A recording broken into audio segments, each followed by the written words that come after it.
मित्र हो, एक नागरिक म्हणून आपण अपडेट असणं फार गरजेचं असतं.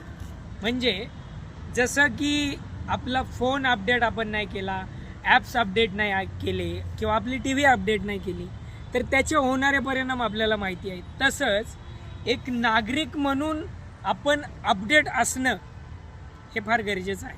जर आपण अपडेट नसू तर ते आपलं अपयश आहे. तर ते अपडेट असणं म्हणजे काय, तर माझ्या भोवताली काय सुरू आहे, समाजामध्ये काय घडते, राजकीय क्षेत्रामध्ये काय घडते, सामाजिक जडणघडण काय सुरू आहे, या संदर्भाची सगळी माहिती असणं म्हणजे नागरिक म्हणून अपडेट असणं. हे अपडेट असणं सध्या काळाची गरज आहे.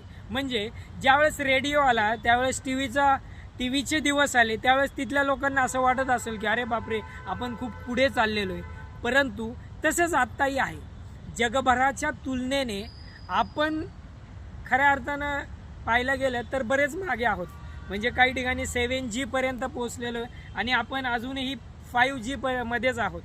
तर सामाजिक पातळीवरती समाज कल्याण, साहित्य, त्यानंतर शैक्षणिक, विज्ञान, औद्योगिक क्षेत्र या सगळ्यांमध्ये काय सुरू आहे, राजकारण क्षेत्र, या सगळ्या गोष्टींमध्ये काय सुरू आहे त्याबद्दलची आपल्याला माहिती असणं फार गरजेचं आहे.